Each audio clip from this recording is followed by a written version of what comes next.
आओ दोस्तों, चलते हैं दादी माँ के साथ कहानियों की दुनिया में। बच्चों, नजफ़ एक मुक़द्दस शहर है। वहाँ एक शहज़ादा रहा करता था जो हिंदुस्तान से आया था सिर्फ हज़रत अली के रोज़े के करीब रहने के लिए।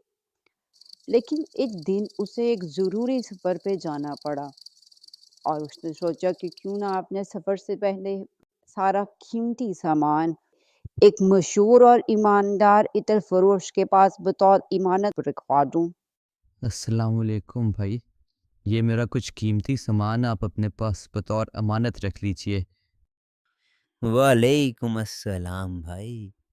आप बिल्कुल फ़िक्र ही ना कीजिए। आपकी अमानत मेरे पास बिल्कुल महफूज़ है। आपका जब दिल करे आप यहाँ से ले जा सकते हैं। कुछ महीने बाद जब शहजादा अपने जरूरी सफर से वापस लौटा तो कुछ यूं हुआ। भाई, मैं सफ़र से वापस लौट आया हूँ। ब्राए मेहरबानी मेरा कीमती सामान मुझे लौटा दीजिए और मेरी अमानत की हिफाजत करने के लिए आपका बहुत बहुत शुक्रिया। मैं किसी अमानत को नहीं जानता। आप किस अमानत की बात कर रहे हैं? मेरे पास तो कुछ नहीं है। आपको यकीनन कोई गलतफ़हमी हुई है। मुझे और गलतफहमी? मैं तो आपको बहुत ईमानदार समझा था। हाय, ये क्या हो गया मेरे साथ? बेचारा शहजादा बहुत उदास हुआ और फिर इसी उदासी में वो हजरत अली के रोजे पे गया। मौला अली, मैं सब कुछ छोड़कर यहाँ आपके पास रहने आया था। अब मेरी अमानत छिन गई है। आप ही मेरी कुछ मदद कीजिए। उसी रात शहजादे ने ख्वाब देखा और सुना कि कल सुबह शहर के दरवाजे पे चले जाना और जो पहला शख्स नजर आए उससे अपना मसला बयान करना। यही वो शख्स मालूम होता है जिसका मुझे ख्वाब में कहा गया था। लेकिन ये बेचारा बूढ़ा शख्स मेरी क्या ही मदद कर सकता है। मेरा ख्याल है मुझे यहाँ से चलना चाहिए। अगली रात शहजादे ने दोबारा वही ख्वाब देखा। आज भी ये वही शख्स है जो मुझे कल नज़र आया था। क्या मुझे इससे बात करनी भी चाहिए या नहीं? तीसरे दिन लगातार शहजादे को दोबारा ख्वाब में ताकीद की गई कि उस शख्स से अपना मसला बयान करे। लगता है आप कुछ कहना चाहते हो। मैं बहुत परेशान हूँ। वो जो इतर फरोश लोगों को नसीहतें करता है, मैंने उसके पास अपनी एक अमानत रखवाई थी, लेकिन अब वो उसे वापस नहीं कर रहा। आपके मसले का कुछ हल निकालते हैं।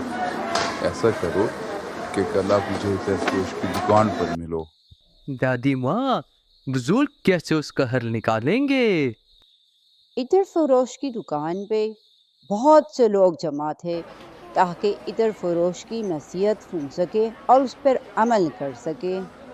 भाई फरोश, अगर आपको कोई एतराज़ ना हो तो आज की नसीहत मैं करना चाहूँगा।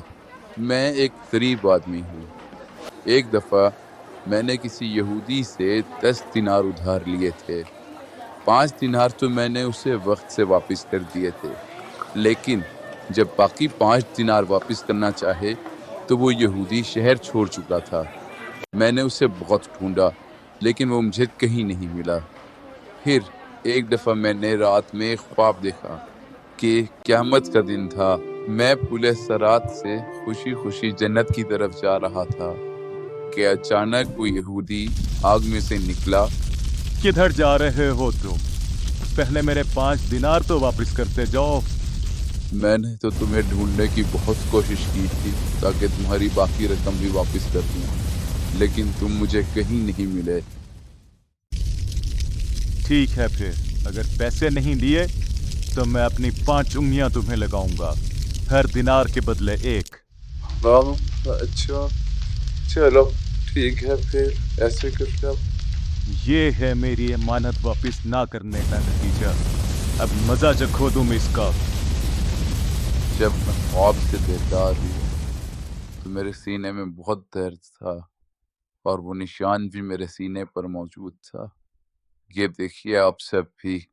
میں آپ سب کو نصیحت کرتا ہوں کہ کسی کی امانت میں خیانت نہیں کرنی چاہیے۔ ہم سب کو چاہیے ہم دوسروں کی امانت وقت پر لوٹا دیں۔ مجھ سے غلطی ہو گئی، مجھے معاف کر دیجئے شہزادے، چلیے میرے گھر، میں آپ کی امانت آپ کو واپس کر دیتا ہوں۔ میں ابھی آپ کی امانت آپ کو لوٹا رہا ہوں۔ یا اللہ مجھے معاف کر دینا، میں آئندہ کبھی کسی کو دھوکہ نہیں دوں گا۔ اس کہانی سے ہمیں سبق ملتا ہے کہ اچھا انسان ہمیشہ ایماندار ہوتا ہے اور دوسروں کا حق کبھی نہیں مارتا۔ دیکھتے رہیے، سیکھتے رہیے دادی ماں کے ساتھ، اور لائک اور سبسکرائب کرنا نہ بھولیں۔